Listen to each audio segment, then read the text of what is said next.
Yo guys, I really don't care what your day has been like before now, but whatever it is, please take it out of the window and sit with me on this particular huge production called Fanbase. Welcome. Another delight to have you join us again. 33 goals were scored in the week 13 of the English Premier League. Fantastic feel. Jose Mourinho is back, and so also is the drama. Today is a bit of corporate fan base, if you may, when the office of one of the Man United fans is a huge Man United fan. His name is Sunday Akabasharon.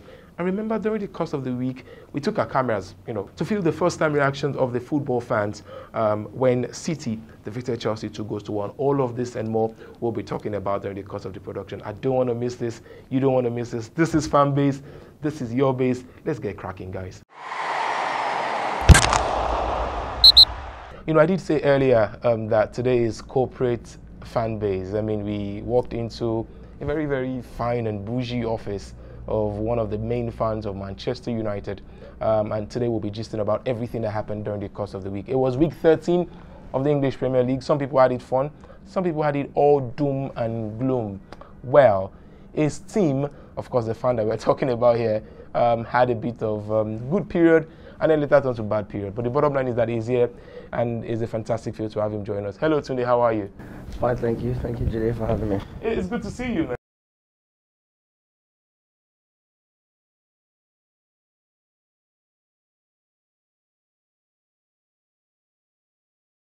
You're a Man United fan. Unfortunately. He said unfortunately. So let's talk about the things that happened during the course of the week. Were you surprised Pochettino lost his job? I was very surprised. But I was very surprised. I think I was more surprised at Levy's decisiveness. Okay. Because even a lot of Spurs fans are still shocked that it happened. Because yes, they were going through a rough patch. But for 5 years, Pochettino has been nothing but excellent. Like 4 Champions League qualifications in a row. Yeah, one final. They didn't spend any money last season. They used what I feel like the team is suffering from was more like maybe mental fatigue, in the sense that physically the players should have been tired because a lot of them played a lot of football last year. True. Up to the Champions League final. True. But I feel like between him and the players, maybe there was a fabric that was broken. But I also feel like in modern football, after a while, you're going to need to change. Okay. Because no matter, like, the days it's of been there 5 years? Yeah, they were 20 years, 26 years, they're gone. Yeah. It's not going to happen anymore. True. Because neither the fans, nor the clubs, nor even football has that kind of patience for anybody anymore. So I feel like with Pochettino, the final, if he had won it, he even said that if he had won it, he would have resigned.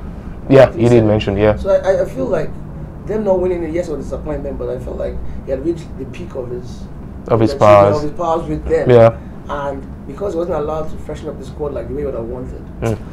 Then there was also just that like Vertonghen and Eriksen had issues. Absolutely. Kane beat them, hitting Vertonghen. I don't know if you remember Vertonghen. Absolutely. So I feel like all these factors contributed to like where the team was not in a great position, and not that the players didn't love Pochettino anymore. They still respected him and all that, but there was just too much. Like he had to go. Run his course, which is why I have to give Levy props, because he didn't waste time. Yeah, he had to go. Decisive. Yeah, not like some people who are still at the wheels and please. You don't want to do the wheel thing. I say this thing on Twitter. Yeah. We're at the wheel. That's what I write. He's a weary at the wheel. Only at the wheel is stealing all the goodness from United fans. But let's talk about Poch replacement. Are you a fan, Jose Mourinho, of Poch replacement? Pochettino's replacement. No, you see this. When they said it was in contention, I thought, okay, maybe and Mourinho. I always thought, okay, it would be bad mates because they're both too strong-headed people. True. But if you think about it, what does Tottenham lack? Spine and mental strength. They lack that gut. Yeah, they lack they're mental strength. insipid a lot. Tottenham are a good team, by all accounts. They are a strong team. What is remaining? Players, but they just lack. And what the Pochettino lack, the killer instinct, the winning thing. And I don't think Mourinho is known for that. Look, my football might not be pretty, but I know how to. I want to win, and I know how to. And I know how to make players tougher, mentally tougher. Yeah. So funny enough, I'm very, very curious to see what Mourinho does. So do you think it's going to be a hit? I watched it just to see, and immediately I could see that first of all, the players were much more committed, and that's something Mourinho always wants: commitment, 100% commitment. Show me you got my back. The second goal they scored, it's like from Dele Alli almost losing the ball on the touchline, and he slid and hits it in. And now there's a clip that they don't show, but once he did that, even before the goal, Mourinho was clapping. Like telling him good job just for doing that. Well done. And that's what Mourinho gives the team. And that's what I think going to add to Spurs that they've not had. And which actually makes Spurs a serious club moving forward. Yeah. Pochettino is a wonderful manager. They play good football. But it was just those, like, it's Klopp's younger brother. I mean, hey, bro, well done, bro. Hey, well done. Hey, you smart, good. For Klopp, it works. Yeah, it does work, for Klopp, actually. It works. The thing is, for Mr. Pochettino, Oggies. I'm not saying it doesn't work, Yeah. but I also feel like maybe the only way we can have truly measured If he's won something.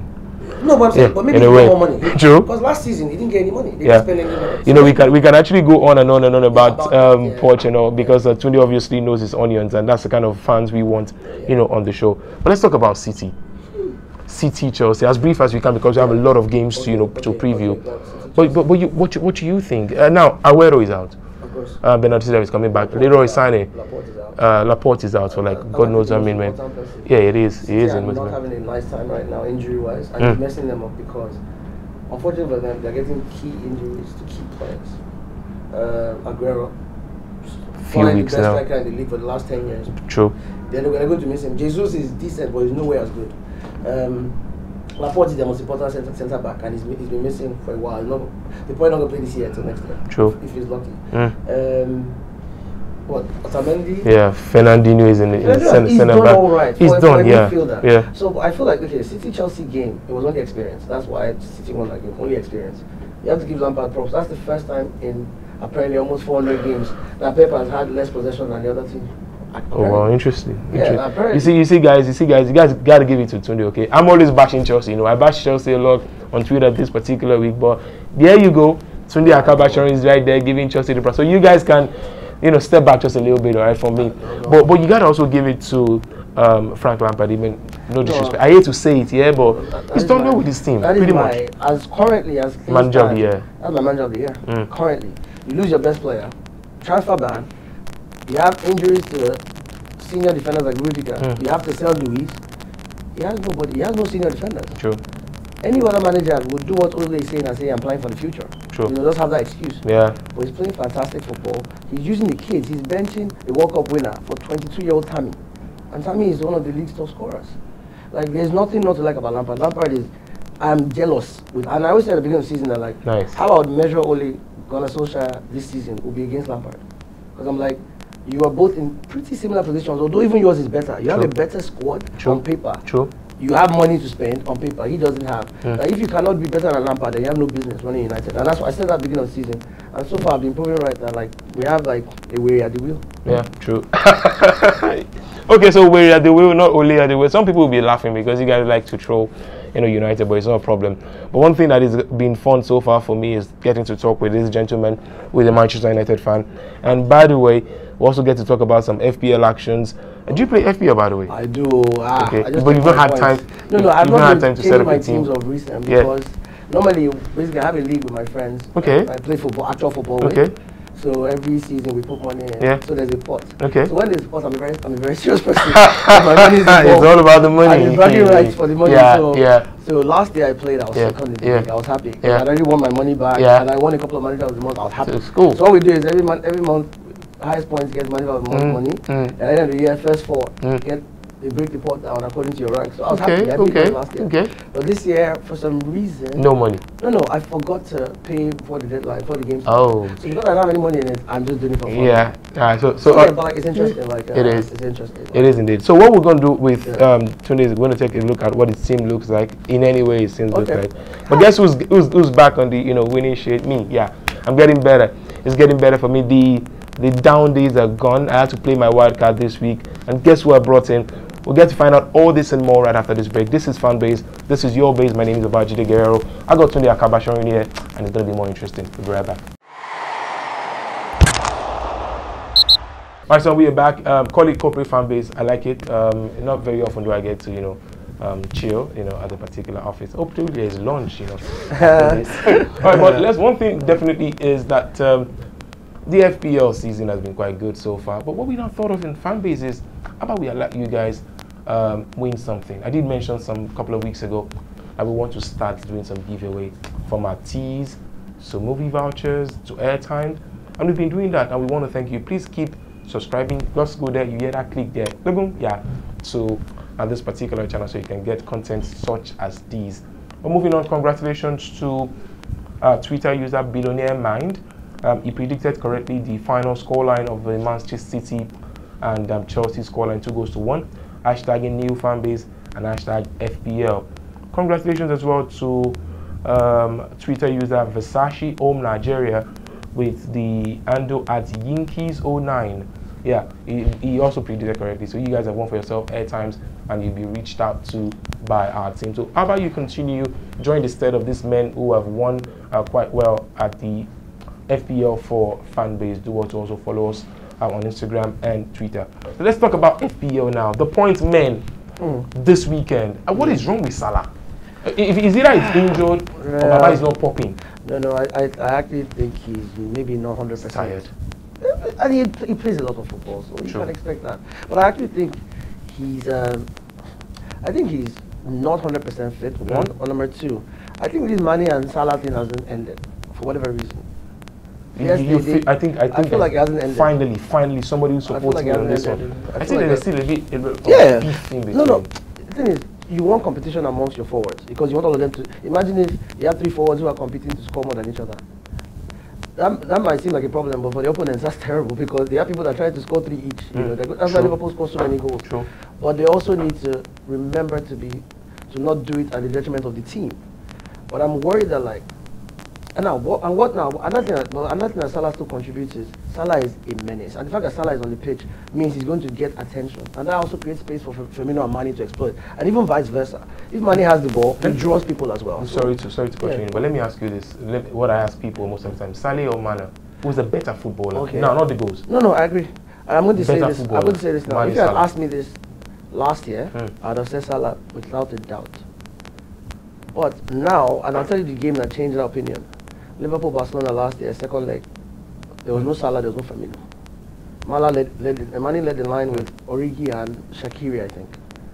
He didn't score in that game, but he absolutely tore Barcelona apart. He's the reason why they won that game. They won 4-3. They came back 4-0 to win. Yeah.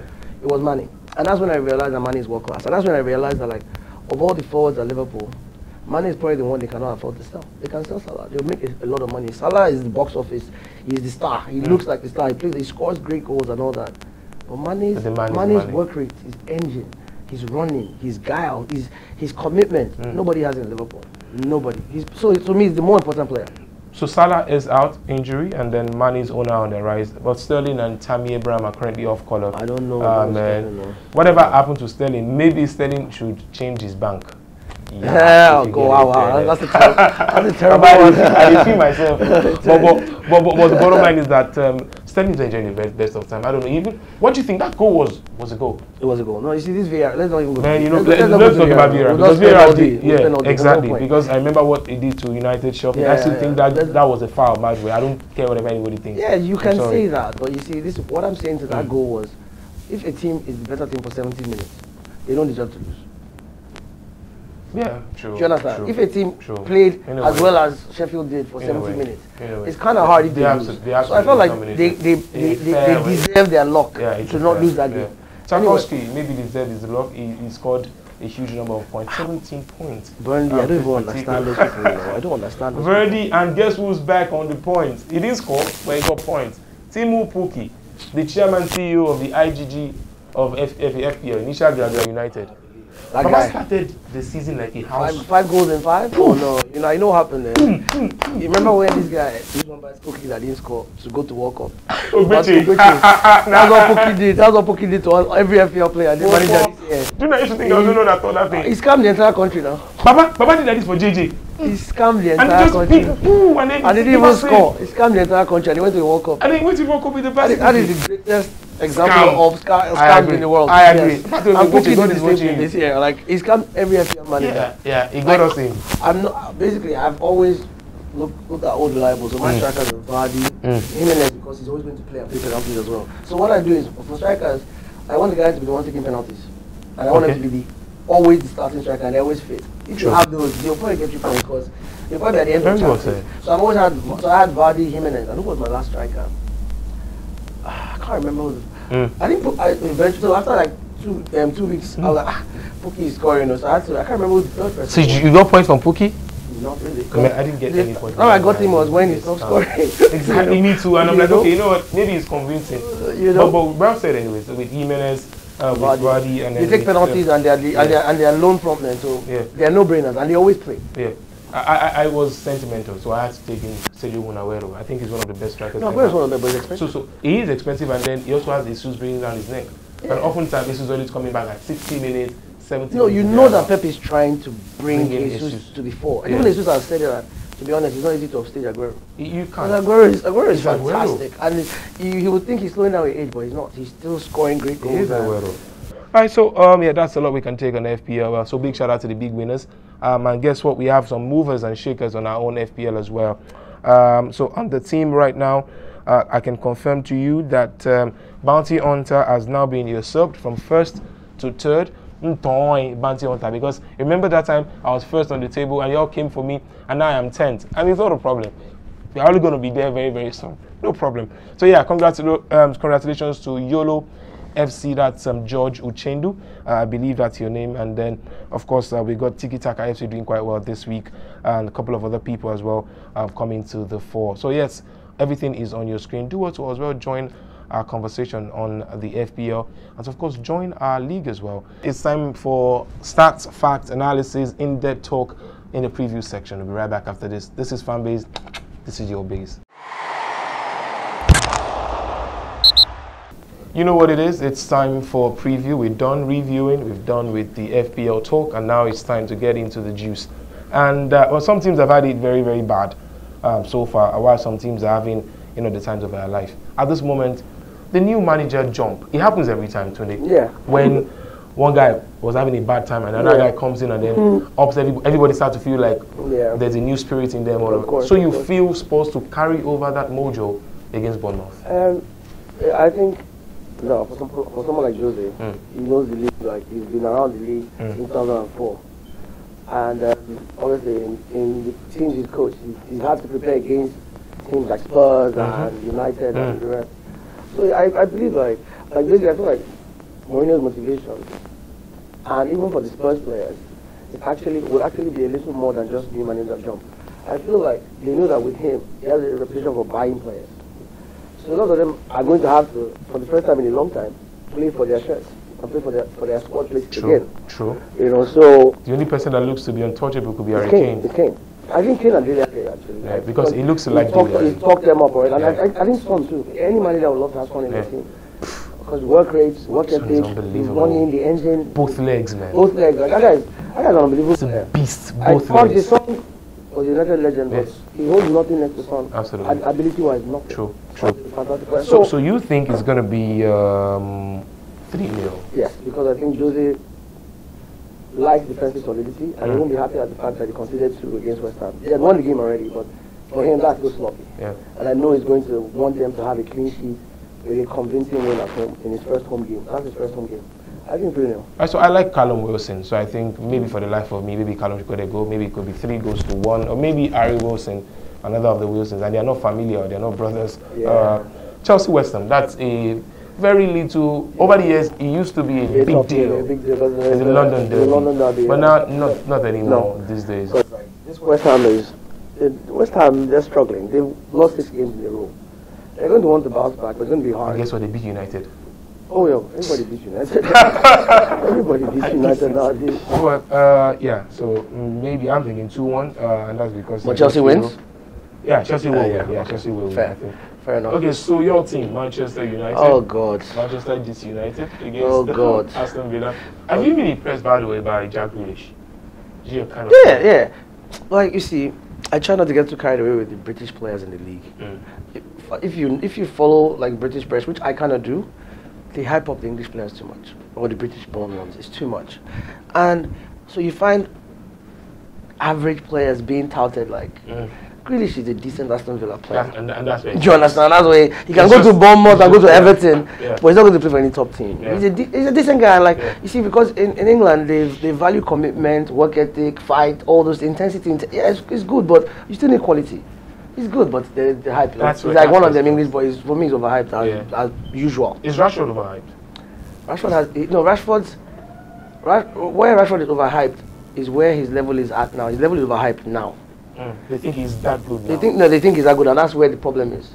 His potential is enormous, but he's nowhere near the level he's being put on now. He's not there, but his potential is ridiculous. So let's talk about numbers now. United are still Well, United they need to win. Solskjaer needs to win. He's playing City and Spurs back to back next week. He needs to win this game. If he doesn't win this game, then because you can easily see them not winning against Spurs and losing to City. I don't know how I'm going to go to City and beat them. It's not with this team. Sure. Not without Pogba, not without McTominay. It's not possible. So. Sure. And McTominay has been a very, very he's been, but maybe the best player this season. Probably the most consistent, and that also speaks to how poor United have been management-wise. Why would a 22-year-old, is he 20 or 20 years old? Why is he like the team's most consistent performer? That's rubbish, you know. So for a team of that stature, United have the fourth highest wage bill in the world as a football club. Fourth highest wage bill. Why are you relying on? Look at that game on the weekend. Three academy guys scored. A 19-year-old, a 20-year-old, and a 22-year-old. Why? And it's the younger ones. He's in youth. He's investing in youth. He's mad. He's mad. You gotta start university. Crazy, Please. I think anyway. I don't want to get to this started with Ole. Exactly. No, but it's not just Ole's fault. It's the board's fault. But what I don't like about Ole himself is he's not getting the best out of the team he has. Anyway, United need to win. It's not going to be pretty because Villa are not. Villa are going to give us like the kind of test Sheffield did. They're going to fight. They're going to commit to every ball. But I think United will have to win. Maybe 2-1 because we can't keep a clean sheet. Maybe 2-1. Yeah, so I think just to go against that, Tony, I think maybe 2-0. Maybe finally Harry Maguire would show that he's 80 million worth. Is that another He's overpriced. But you see, every English player has like a 20 million, 25 million pounds extra on them. Because they're British. Because you're British. And you play for England. It's not his fault. So let's do numbers. Norwich Arsenal. Arsenal away at the Carrow Road. The Arsenal. The problem with the Arsenal is, on paper they look like they should destroy Norwich. Yeah. But the Arsenal, all it takes is one stupid move by Luis or Socrates, and they're in trouble. Yeah. And to be honest, Norwich have it in them to cause an upset. They did it against City, and that game, it wasn't. They deserved to win that game. I watched that game. They deserved to win. I kept on waiting for City to wake up and it's Norwich, but they never did because Norwich didn't allow them. But I still think Arsenal are going to win because they have the firepower to win. The Pepe guy hasn't hit the ground running yet. But in Alba and like I said, there are people that can score. Alba can score. He's the most clinical guy in the league, probably in Europe. In terms of chances to goal conversion. 50 in 78. Like he scores, he just give him his chance. And Norwich are they play expansive football. I think Arsenal are going to win. I don't know. Now Arsenal could score 4 or they could score 2. I know they're going to win, but I think they're going to concede 2 because of their defense. So I'd say 2-1 Arsenal. It could be more, but I'd say 2-1. Yeah, so let me go to more. I think it's going to be 4-1 because I've come to realize something about this Arsenal team over the years, in the past 3-4 years. They have a way of playing these small teams. I don't know, maybe they falter against the average teams and then the big boys. When it comes to, I don't know if I should use the word, disgracing the small teams. In a way, they have their way. So let's just hope that Arsenal comes to the bear. And then for my own personal gain as well, because in my FPL, Sergio Aguero is injured. I had to take him out and bring in Oba. So now Aubameyang is here, and then I've already made him captain ahead of this particular fixture, thinking he will get me 2 goals at least and assist. I know it's something he can do. So come on, do it for us. Pierre-Emerick Aubameyang. One thing we've done so far is sit with this fine gentleman and have a gist on the EPL and everything around it. And it's been absolutely tremendous. And I'm sure you guys enjoyed it. And just like we are, myself and Blackmore behind the camera are enjoying his company. Thank you so very much, Tunde Akabashon, for being a guest today. You're welcome. And remember, guys, to follow the conversation on our social media platforms on Instagram and Twitter. My name is Babajide Guerrero. Until I come your way again next week with a new freshly made edition of our Fanbase. Remember, this is Fanbase. This is your base. And as usual, it will be. Bye for now, guys.